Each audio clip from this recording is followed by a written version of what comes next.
मोदी जी, पसंद नापसंद की बात से ही जुड़ा हुआ सवाल है कि विपक्ष में भी ऐसे बहुत से नेता हैं जो निजी तौर पर आपको पसंद करते हैं।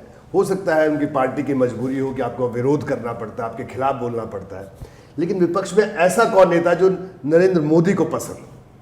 ऐसा है कि मैं नाम बताऊं वो अच्छा नहीं होगा, लेकिन मैं आपको बताता हूँ। ये जो आपने देखा, मैं अलग से उदाहरण जी। दूँ, कोर्ट के अंदर वकीलों के बीच में कैसे लड़ाई होती है, जी। लेकिन उनके पारिवारिक दोस्ताना बहुत अच्छा होता है। ये आपको दिखता है। पॉलिटिकल फील्ड में भी बहुत कुछ होने के बाद भी अपनापन भी तो होता है। जी। अपनापन होता है। जैसे प्रणब मुखर्जी कांग्रेस के थे, अब मुझे याद है कि 2019 के चुनाव के दरमियान उन्होंने 3-4 बार मुझे फ़ोन किया होगा, इलेक्शन 19 में। जी। हाँ, उन्होंने कहा भाई मोदी जी, मेरा एक क्षेत्र नहीं है, लेकिन इतनी मेहनत करोगे, तबीयत को कौन देखता है? बड़ी।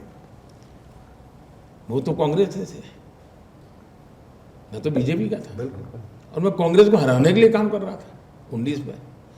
फिर भी वो मुझे फ़ोन करके कहते थे। आप भी तो उन्हें दादा बोलकर बहुत सम्मान करते हाँ, मैं उनको बहुत सम्मान करता, और वो तो मैं सीएम बना उसके पहले भी करता था। ऐसा होता था कि मैं यहाँ दिल्ली में रहता था, जी। मॉर्निंग वॉक के लिए मैं ये राष्ट्रपति भवन हो गई उस इलाके में जाता था। एकदम। प्रणव दा को भी मॉर्निंग वॉक की पद्धति थी, तो एक छोटा डंडा रखते थे, मैं सामने मिल गए तो उनके पैर छूता था। उस समय जब आप संगठन का काम देखते थे। मैं पार्टी का संगठन करता था, वो कांग्रेस के मिनिस्टर थे। जी। हाँ, वो पैर चलते थे, मैं उनके पैर छूता था जी। सार्वजनिक जीवन में जी हमें सबका, अब जैसे हमने नरसिम्हा राव को भारत रत्न दिया, हमने प्रणब दा को भारत रत्न दिया, उससे कोई वोट पाने का काम नहीं है जी। इस देश में ऐसा तो नहीं चल सकता मेरों के लिए, मेरे परिवार के लिए मैं करूँगा। हमने गुलाम नबी साहब को हमने पद्म भूषण दिया, हमने बेग साहब जम्मू कश्मीर के, जी। उनको दिया। देखिए साहब, ऐसा ना, अब देखिए हमें राष्ट्रपति बनाने का मौका मिला 3 बार। अटल जी को 1 बार मिला, 2 बार मुझे मिला। अटल जी को मिला तो हमने मुसलमान को राष्ट्रपति बनाया, जी। मुझे मौका मिला तो हमने पहले दलित को बनाया, बाद में आदिवासी बनाया। ये सबका साथ सबका विकास का मंत्र है। पॉलिटिकली भी मेरे इन सबसे अच्छे संबंध है, सबसे, जी। सिवाय कि शाही परिवार, मेरा कोई कम्युनिकेशन नहीं है। लेकिन मैं उनके तकलीफ के समय हमेशा बहुत प्रोएक्टिव रहा, तुरंत चिंता करना। कुछ भी हुआ है तो एक बार शायद 19 का चुनाव, कोई चुनाव था, और सब महाराष्ट्र में राहुल जी के हवाई जहाज़ को कुछ गड़बड़ हुआ, तो तुरंत मुझे पता चला कुछ, तो मैंने उनको फ़ोन किया। मैंने कहा भाई, राहुल गांधी? हाँ, मैंने उनको फ़ोन किया। मैंने कहा भाई, दूसरा मैं बताता हूँ, एक बार सोनिया जी काशी में जी। मेरे खिलाफ रोड शो कर रही थी चुनाव में। अब उनकी तबीयत अचानक ख़राब हो गई, तो मुझे पता चला। मैंने कहा भाई, आप उनको स्पेशल प्लेन दीजिए और उनको ले आइए यहाँ। तो फिर मुझे बताया कि नहीं साहब, बनारस एयरपोर्ट पे हम ले गए हैं, धीरे धीरे सेटल होने दो। तुरंत मैंने फ़ोन किया था। एक बार दमन में उनका हेलीकॉप्टर क्रैश कर गया, उसमें अहमद पटेल थे, सोनिया जी थी और कोई और था। तो दमन तो गुजरात के बाहर था, मैं सीएम था, तो मैंने उनको फ़ोन किया, अहमद भाई को। मैंने कहा अहमद भाई, बड़ा गंभीर मामला है, मैं तत्काल एयर एम्बुलेंस की व्यवस्था करता हूँ। कहा साहब, हम लोग सेफ़ हैं, हेलीकॉप्टर को बहुत नुकसान हुआ है, हम लोग सेफ हैं। मैं मानता हूँ ये पीएम के बाद छोड़ दीजिए, नरेंद्र मोदी है सच साहब, ये सब अपने देश के लिए काम करने वाले लोग हैं। आई मस्ट, मेरा नाता रहना चाहिए। आते नहीं है ना सामने, आपकी शख्सियत के पहलू सामने निकल कर ही नहीं आते। ऐसा है कि ये चीज़ें तो सवाल पूछा तो बातें निकली, जैसे कि कहने के विषय है नहीं जी, कहने के विषय होते नहीं जी। ये चीज़ें ऐसी होती है जो अपनापन है, इसमें राजनीति नहीं होती है जी, ये अपनापन होता है। मैं बताऊँ, हमारे सांगमा जी, सांगमा जी, अब उनका स्वर्गवास हुआ, अब उनके यहाँ डेड बॉडी ले जाना तो 3 दिन लग जाते, तो मैंने स्पेशल प्रबंध किया, सारे डेड बॉडी उनका पहुँचाने की व्यवस्था की। तो ऐसा है कि हमें एक दूसरे के सुख दुख के साथी रहना होता है साहब। हम ऐसे किसी के खिलाफ कुछ करना ये अपना काम नहीं होना चाहिए। और मेरा सरकार नियम वो अलग बात है। प्रधानमंत्री जी, रामकृष्ण मिशन से आपका बरसों पुराना रिश्ता है। आपने कई बार मुझे भी कहा है कि पूर्व प्रेसिडेंट स्वामी आत्मस्थानंद जी, आप उनके सेवक रह चुके हैं, वो मैग्नेट की तरह आपको बंगाल की ओर खींचते थे। मोदी जी, बंगाल से आपका काफ़ी जुड़ाव है और इसी बंगाल में आप स्वामी विवेकानंद और रामकृष्ण के बात जानकर रामकृष्ण मिशन पे आए, आत्मस्थानंद जी के पास आए। तो आज जब आप आते हैं तो क्या उन दिनों का यादें आपको सताती? बहुत स्वाभाविक है, मुझे एक मैग्नेटिक पावर खींचता है, ऐसा हमेशा अनुभव करता हूँ। अब एक कमी महसूस करता हूँ, जिनके पास मैंने अपना जीवन का बड़ा महत्वपूर्ण समय बिताया था, वो पूज्य आत्मस्थानंद जी अब नहीं रहे, तो एक खालीपन लगता है। जैसे घर जाए और माँ न हो, घर जाए और अपने गुरु न हो, तो जो एक खालीपन लगता है वो खालीपन मुझे हमेशा महसूस होता है। तो लेकिन अनफॉर्चुनेटली इस चुनावी राजनीति में रामकृष्ण मिशन, भारत सेवाश्रम संघ और इस्कॉन को घसीटा जा रहा है। एक तो ये कितना दुखदायक है आपके लिए, दूसरे आपके बंगाल के विरोधी ये भी बोल रहे हैं कि आपके पुरुलिया वाले सभा में, रैली में, वहाँ भारत सेवाश्रम संघ के महाराज थे, तो वो भी क्यों, मतलब ये भी संघ का राजनीतिकरण हो रहा है। पहली बात ये है कि जहाँ तक मेरा जीवन का सवाल है, मेरे जीवन में बंगाल की बहुत बड़ी भूमिका है,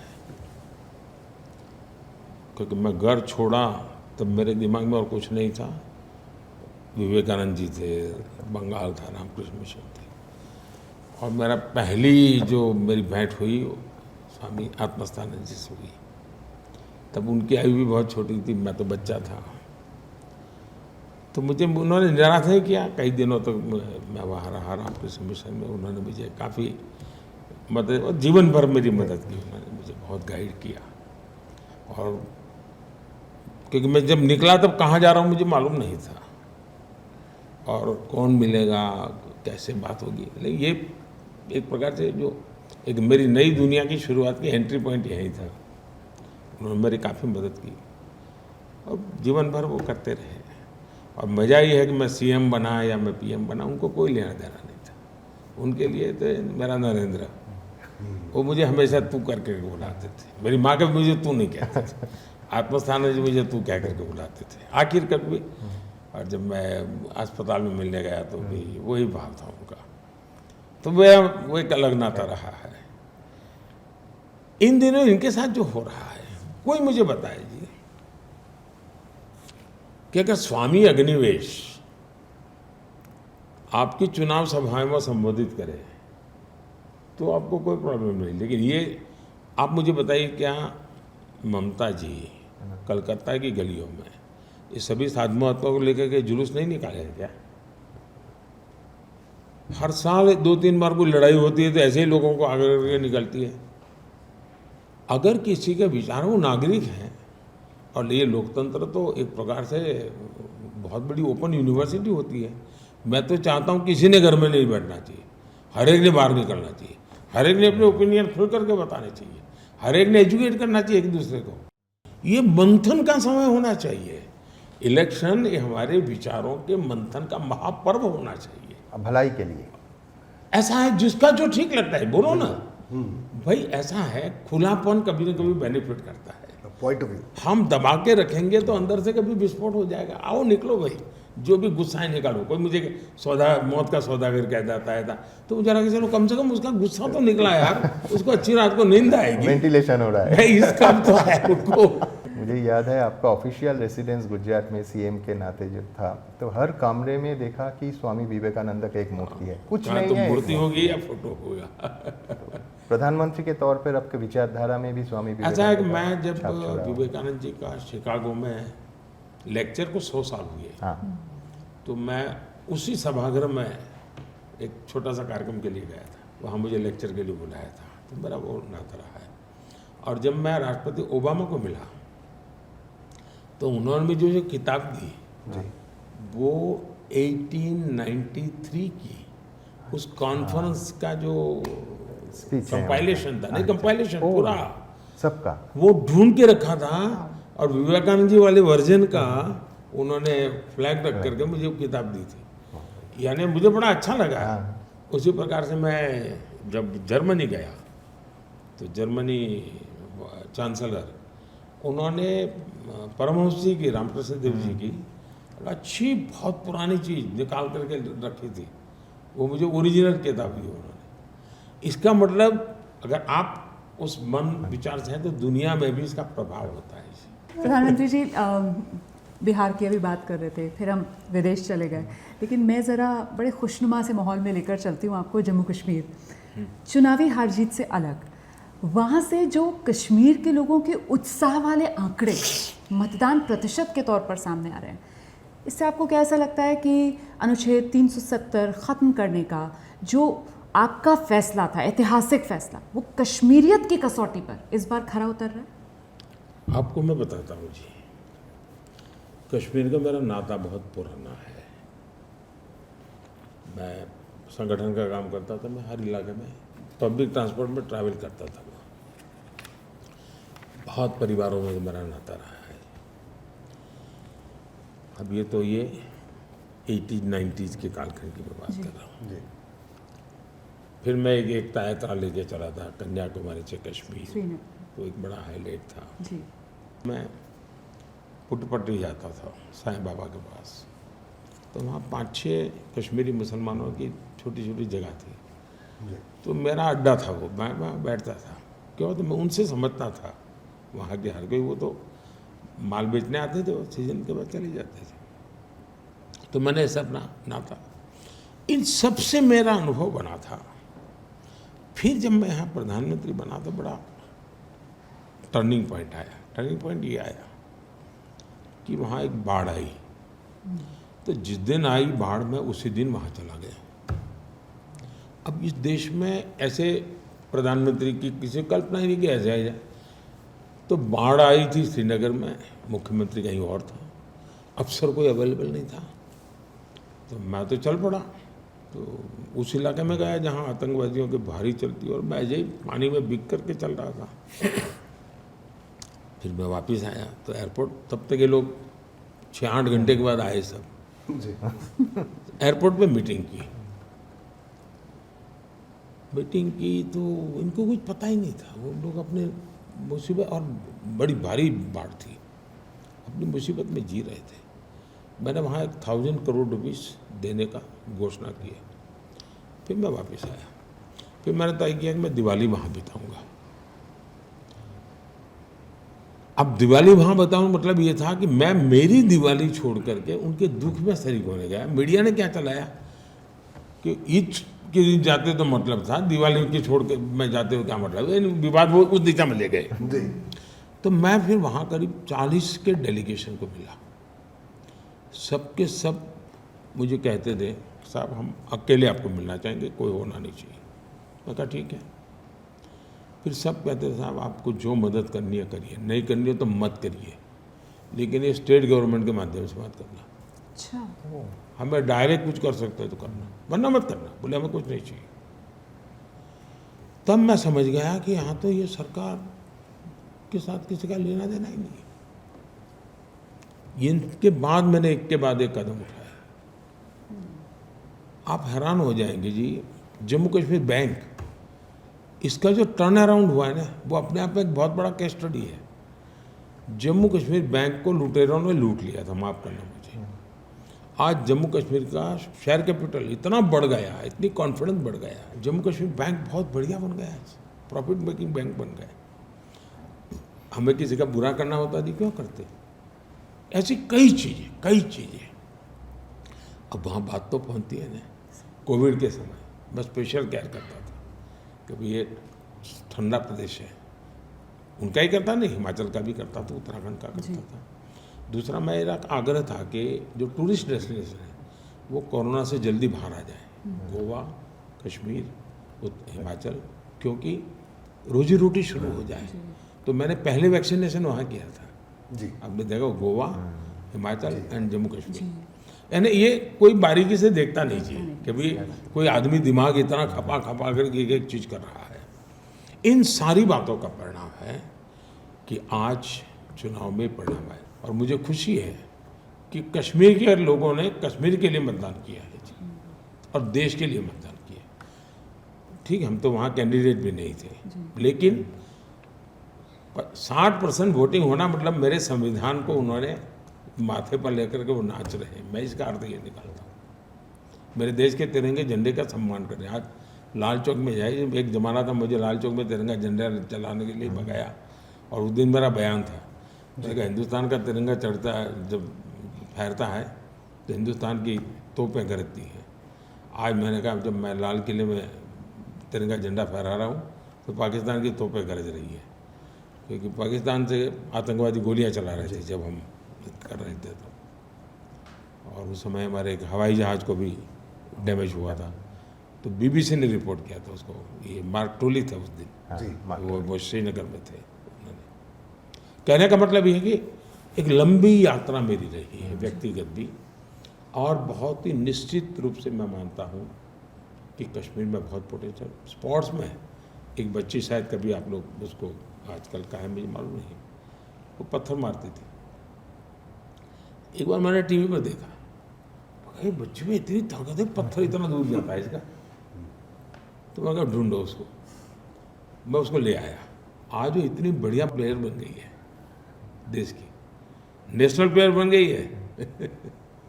वो पत्थर मारने वाली बच्ची की आवाज, हाँ, घर वाले सब तैयार हो गए। हाँ सब, मैं कहता हूँ ना बुरे लोग नहीं है जी, कोई संभाले इनको।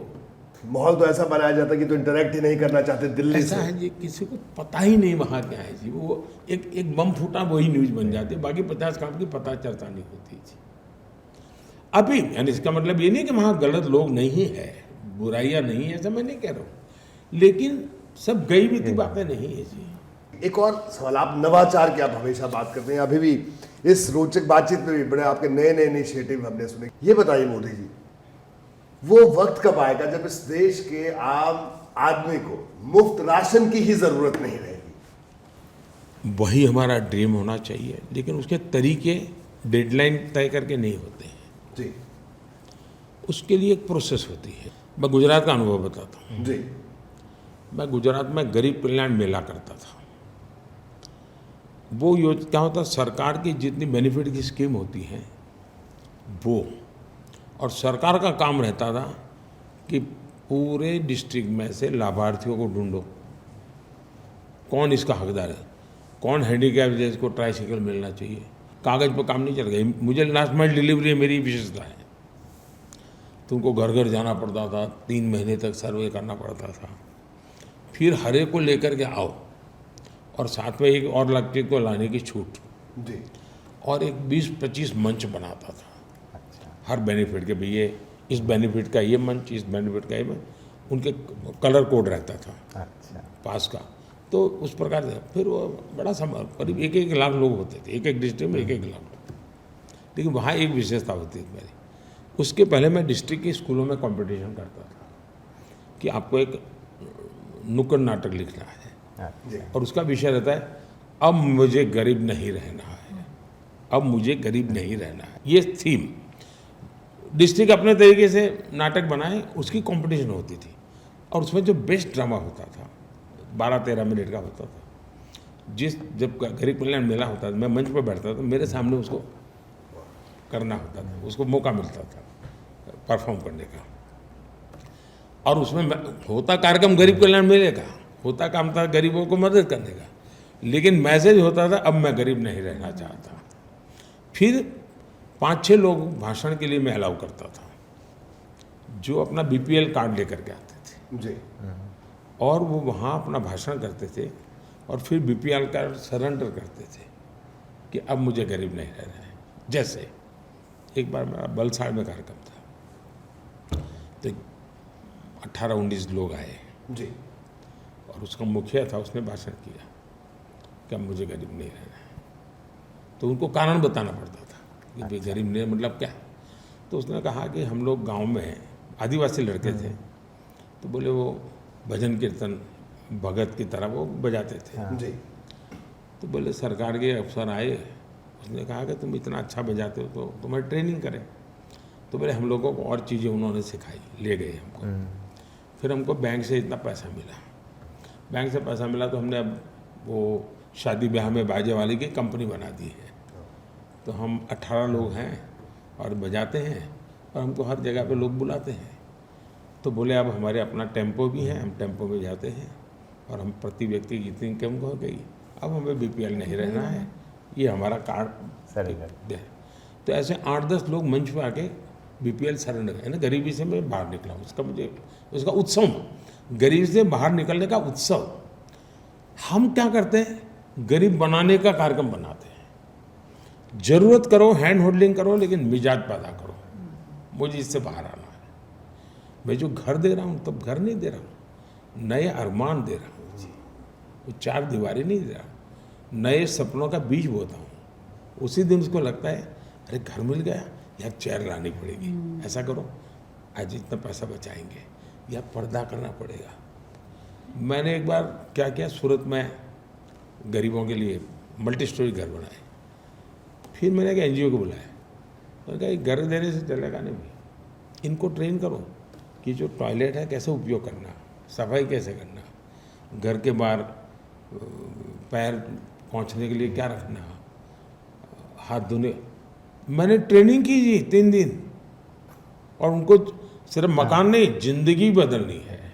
तो मैं ऐसी छोटी छोटी चीज़ें करते करते निकला हुआ इंसान हूँ। और इससे मुझे लगता है आज 25 करोड़ लोग गरीबी से बाहर आए, ऐसे नहीं आए जी। लेकिन मैं उनको थप्पा मैं नहीं मारना चाहता, वो कहेंगे साहब अब निकल गए। जैसे मैंने एक दिन लाल किले से कहा कि जिसको ज़रूरत नहीं है वो गैस की सब्सिडी क्यों लेते हो जी। इस देश में 1.25 करोड़ लोग, मुझे गैस सब्सिडी सरेंडर कर दीजिए। हम देश के लोगों पर भरोसा करें जी, उनको मोटिवेट करें, उनके सामर्थ्य को हम जगाएं, हमें परिणाम मिलता है जी। और मैं मानता हूं कि जो आप चिंता कर रहे हैं कि कब बंद होगा, बंद करना ही नहीं पड़ेगा, ऊपर से वो दान देना शुरू करेगा। जहाँ मुझे इतने साल मैंने खाया है, मैं अब देश के लिए करना चाहता हूँ। प्रधानमंत्री जी, जिंदगी बदलने का बात है तो औद्योगिक विकास का बात होना चाहिए, और ख़ास करके बंगाल में अगर औद्योगिक विकास की बात करें तो सिंगूर का मामला सामने आ जाएगा। ममता बनर्जी के आंदोलन से टाटाज ने जब सिंगूर छोड़ी तो सीधा आपने सानंद में उनका स्वागत कर लिया। आपके मुख्यमंत्री रहने के समय में वाइब्रेंट गुजरात नाम का एक यूनिक सम्मेलन आपने शुरू किया है, जिसका मॉडल पूरे देश में विभिन्न राज्य में फॉलो किया जाता है। अगर कभी बंगाल में आपके पार्टी सत्ता पे आए तो एक औद्योगिक विकास के लिए आपका ब्लूप्रिंट क्या है, और दूसरा इससे जुड़ा हुआ कि युवाओं की नौकरी के लिए आपका क्या प्लान्स है? एक तो बंगाल इस देश का नेतृत्व करता था, आर्थिक रूप से, सामाजिक रूप से, सामाजिक सुधार, कोई भी क्षेत्र लीजिए, हिंदुस्तान का 200 साल का इतिहास निकालिए, हर जगह पे बंगाल नजर आएगा जी। इसका मतलब भरपूर पोटेंशियल से भरा पड़ा हुआ है, सामर्थ्य की कोई कमी नहीं है, संसाधनों की कोई कमी नहीं है, सही नेतृत्व का अभाव है जी। अगर सही नेतृत्व मतलब I am not talking about only political leadership, जीवन के हर क्षेत्र में। अब मुझे बताइए जी, फुटबॉल की दुनिया में हर बंगाली के डीएनए में है फुटबॉल, लेकिन मेरा देश मेडल लेके नहीं आता है। अगर मैंने ठीक से उसके पीछे ध्यान दिया होता तो मेरा बंगाल का फुटबॉल पूरी दुनिया में वो नंबर 1 पे होता। मतलब है एकदम, वो किसी ने पैशन ध्यान है, देना चाहिए था। ट्रेनिंग नहीं है। हाँ, इन्हें केयर करनी होती, लीडरशिप देनी पड़ती, किसी को करना होता है। एग्रीकल्चर में क्या नहीं है साहब, कोई मुझे बताए बांग्लादेश के जूट से मेरा जूट वीक क्यों है भाई? बांग्लादेश जूट में क्यों आ गया है? रेडीमेड गारमेंट बंगाल में क्या कमी है जी? रेडीमेड गारमेंट बांग्लादेश से मेरा आगे जाता है नहीं जाता? नेचुरल रिसोर्सेज क्या नहीं है जी? बंगाल में इतनी संभाल, लेकिन मोदी वाइब्रेंट गुजरात करता था, ऐसा मैं इवेंट कर लूँ, इससे बात बनती नहीं जी। मुझे याद है जी, मुझे 6 महीने मेहनत करनी पड़ती थी जी। मुझे प्रोफाइल तैयार करता था कि भाई यहाँ ज़मीन मिलेगी, यहाँ पर बिजली ऐसे मिलेगी, यहाँ पानी ऐसे मिलेगा, यहाँ आपको लाइसेंस ऐसे मिलेगा, ये काम करने के लिए ये आदमी आपके जिम्मे लगेगा। ये सारा करते थे, तब जाके इन्वेस्टमेंट आता है जी। वरना गुजरात क्या है, गुजरात एक ऐसा राज्य है जिसके पास कोई प्राकृतिक संसाधन नहीं है सिवाय के नमक, नमक के सिवाय उसके पास कोई है ही नहीं। लेकिन उस गुजरात में आज दुनिया का कोई भी डायमंड उठा लीजिए, 10 में से 8 डायमंड किसी न किसी का हाथ इंडियन का लगा हुआ है। बदलाव आया गुजरात की बात में छवि, तो एग्रीकल्चर में माइनस ग्रोथ के 10 साल में 7 साल अकाल था। आज गुजरात 10% एग्रीकल्चर ग्रोथ वाला स्टेट बन गया, आज वो मैन्युफैक्चरिंग स्टेट बन गया, हर प्रकार का मैन्युफैक्चरिंग का हो रहा है। तो आपको मेहनत करनी पड़ती है जी, अगर मेहनत करें तो बदलाव आता है सही। और पोटेंशियल इतना है जी। और मुझे लगता है ये जो दुनिया जो बदल रही है, फ्यूचर एशिया का है। एकदम तो साउथ ईस्ट एशिया इलाका जो है उसके सबसे बड़े कैपिटल कौन से, साउथ ईस्ट एशिया, तो कोलकाता एंड गुवाहाटी, जी Kolkata and Guwahati. Human resource. हमें उस रूप में सोचना चाहिए कि हम भारत के एक शहर ऐसा नहीं है, हम साउथ ईस्ट एशिया के अंदर गेटवे कैपिटल के तौर पे। एक सबसे बड़े लीडर बनेंगे आप। गुवाहाटी एंड कोलकाता में वो ताकत है।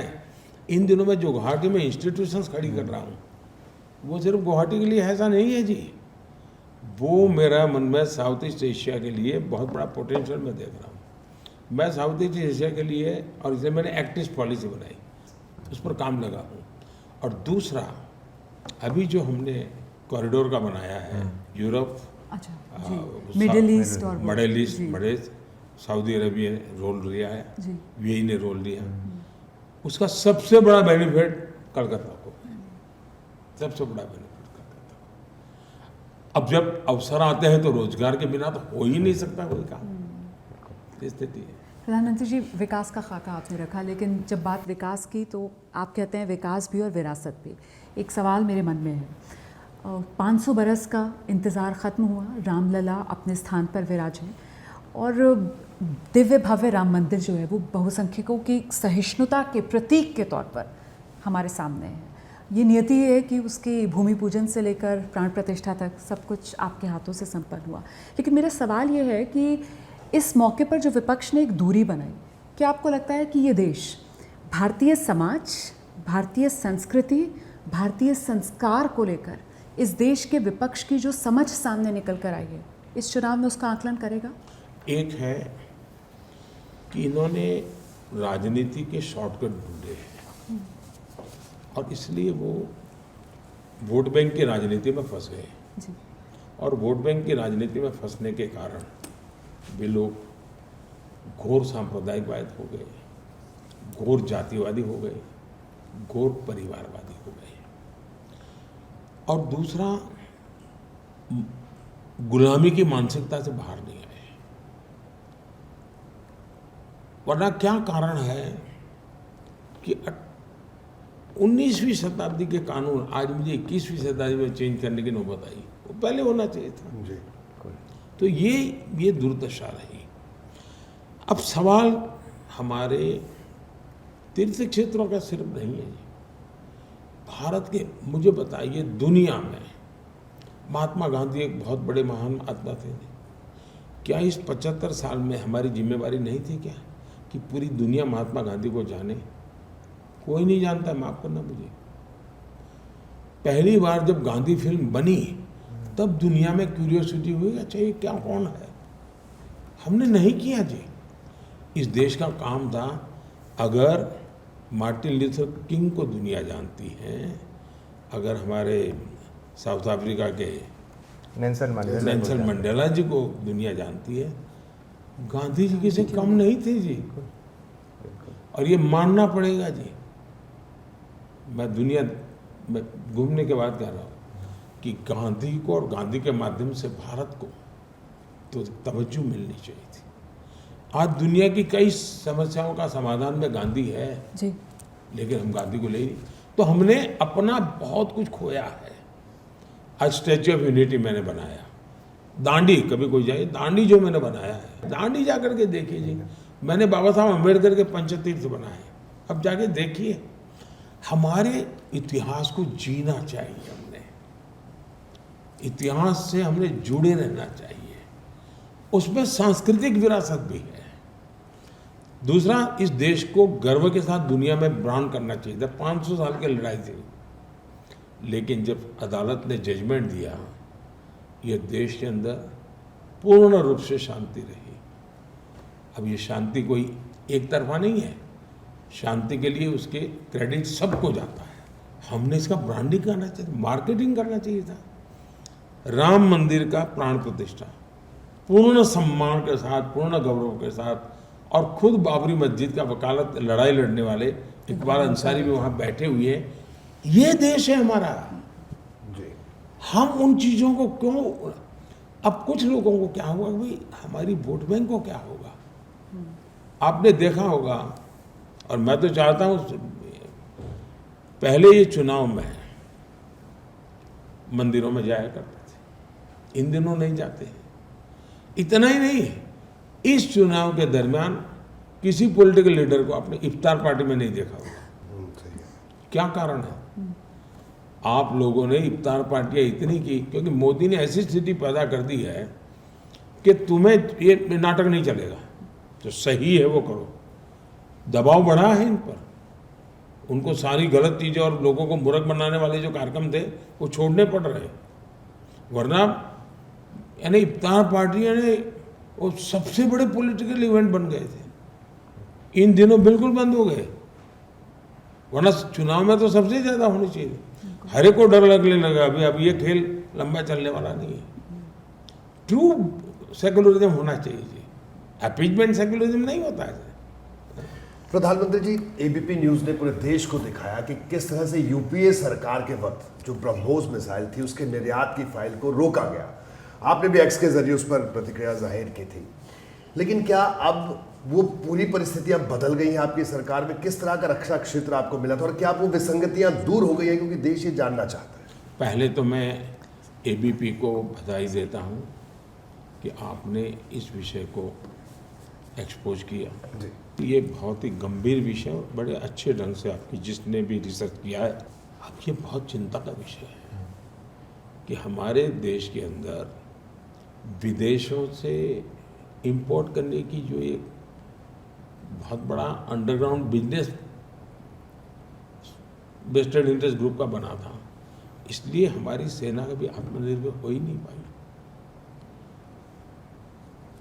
मैंने आकर के हर साल 100 की लिस्ट बनवाता हूँ कि ये 100 चीज़ें अब इंपोर्ट नहीं होगी जी। अगले साल दूसरी 100, अब तक शायद 300 पर पहुँच चुका हूँ मैं, तो उससे भी ज़्यादा पहुँचा हूँ, बहुत बड़ा नंबर है वो। बिल्कुल वो इंडिया से ही लेनी पड़ेगी। इसी कारण इंडिया में मैन्युफैक्चर को भी विश्वास है, अब तो ये हमारा बिकने वाला है, तो वो भी बनाने लगा। जी। जब बनाता है तो वो भी क्वालिटी बना, बनाने वाले की कंपटीशन बढ़ी, पहले 5 बनाते थे, 8 बना रहे। तो यानी देश को आज हम 1 लाख करोड़ का मैन्युफैक्चरिंग कर रहे हैं, हमने 21,000 करोड़ रुपए का एक्सपोर्ट किया है जी। इसका मतलब हुआ कि भारत में सामर्थ्य है जी। बिल्कुल। ब्रह्मोस के साथ जो हुआ, अगर ये न होता तो आज से 10 साल पहले दुनिया में मेरा लाखों करोड़ों का ब्रह्मोस बिक जाता और हम नए वर्जन बनाने की क्षमता में आ जाते। खैर मेरा कारखाने का अलग है, तो अब अच्छा हो रहा है, पूरी दुनिया में मांग बढ़ रही है और हम सप्लाई करने के लिए अपनी स्थिति भी बना रहे हैं। मोदी जी, मेरा अंतिम सवाल है साइक्लोन को लेकर। मुझे आज भी याद है कि अप्रैल के महीने में जब गुजरात गए थे, आप मुख्यमंत्री थे, उस दिन एक साइक्लोनिक सिचुएशन था। आप खुद कंट्रोल रूम में खड़ा हुआ, आपको चेयर दिया जा रहा था, आप नहीं बैठ रहे थे, खुद मॉनिटर कर रहे थे। कल रात अभी से कुछ ही घंटा पहले बंगाल में एक साइक्लोन ने हिट किया है। आप कल ही एक रिव्यू मीटिंग भी किया, तो क्या केंद्र सरकार बंगाल सरकार के साथ मिलकर राहत और रिव्यू का काम कर रहा है, और जहाँ जहाँ क्षति पहुँचाया है वहाँ क्या भरपाई किया जा सकता है? एक तो मेरा मत है कि प्राकृतिक आपदा हिंदुस्तान में हो या दुनिया के किसी भी भाग में हो, ये मानवीय संकट है। हमारा ह्यूमैनिटेरियन अप्रोच होना चाहिए, बिल्कुल, उसमें कोई राजनीति तेरा मेरा नहीं हो सकता।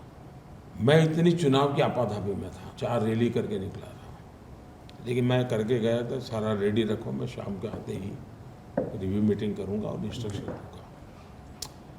मेरे जो MOS है उसको भी मैंने कहा भाई तुम संबंधित लोगों से इसका बात करो। सारी टीमें भेज दी एडवांस में, जैसा हमको पता चला कि 26-27 के बीच में आ रहा है। तो हम बांग्लादेश की भी मदद कर रहे हैं, हम बांग्लादेश को भी पूरी डिटेल में इस सारे ऑपरेशन में हम लोग साथ में काम कर रहे हैं। और बंगाल सरकार के अफसरों के साथ भी हम बिल्कुल ही मिलकर के काम कर रहे हैं और हम चाहते हैं कम से कम नुकसान हो। साइक्लोन तो रोक नहीं सकते, कम से कम नुकसान हो, उसके लिए जो भी पूर्व तैयारी के लिए करना। कल रात मैंने जो रिव्यू लिया, कभी 30-32 हज़ार लोगों को हमने शिफ्ट कर दिया था। हमारी कोशिश थी कल शाम तक 1 लाख लोग शिफ्ट होने चाहिए थे। और मैं मानता हूँ कि इसमें सवाल ही नहीं उठता है, मानव मात्र की भलाई के लिए जिसके पास जो ताकत है पूरी लगानी चाहिए। मैं इतना ज़रूर कहना चाहूँगी कि आपने जिस आत्मीयता के साथ अपनी बातें रखी हैं, शायद यही वो गुण है जिससे आप इस देश के लोगों को अपना बना लेते हैं और इस देश ने भी उसी गुण के आधार पर आपको आत्मसात कर लिया। मैं बताता हूँ जी, ऐसा है कि सच में जो हम सब देश के लिए चर्चा कर रहे हैं, देश के लिए चिंता कर रहे हैं, मैं अपने अनुभव शेयर कर रहा हूँ, आप अपनी जिज्ञासाएं कर रहे हैं और वही तौर तरीका होता है। लेकिन दुर्भाग्य क्या हुआ है जी, इंटरव्यू में जाने से पहले आज पत्रकार बहुत डरा हुआ है, उसको अपनी पूरी कैरियर का सवाल खड़ा होगा, क्योंकि एक गैंग है जो पहले से ही आपको कटघरे में डाल देती है कि आप तो मैच फिक्सिंग करेंगे, आप तो फलाना करेंगे, आप तो ठिकाना करेंगे। और इसलिए आपको भी लगता है यार मैं अगर ये नहीं करूँगा तो मेरी तो छवि खराब हो जाएगी, इसलिए आप सवाया गालियाँ लेकर के निकल पड़ते हो। आपको भी लड़ाई लड़नी पड़ेगी। आपको लगता है कि भी कोई हमें ड्राइव करे उस दिशा में, हम तो नहीं जाएंगे, जो सही है वो हम करेंगे। सही का मतलब ये नहीं कि सरकार के साथ चलना होता है, और गलत का मतलब ये भी नहीं सरकार के साथ लड़ते ही रहना चाहिए। हमने सरकार की कमियां हैं तो 10 सवाल पूछने चाहिए, उसमें क्या जाता है। बहुत बहुत धन्यवाद प्रधानमंत्री जी, एक बार फिर से आपका इतना समय देने के लिए। दर्शकों को भी मेरा बहुत, और बंगाल में खास करके आपका काफ़ी बड़ा नेटवर्क है, तो मैं इस आपदा के समय सबको कहूँगा, खास करके बिजली से बचना पड़ता है पहले, क्योंकि सबसे बड़ा नुकसान पेड़ पौधे, उससे नुकसान होता है, बारिश आती है। सब लोग अपने आप को भी संभालें, व्यवस्था में तो हम लोगों के साथ खड़े हुए हैं। बहुत बहुत धन्यवाद जी। 100 साल के लिए ABP का लड़ाई सत्य के लिए जारी है। थैंक यू भैया, thank you, wish you all the best.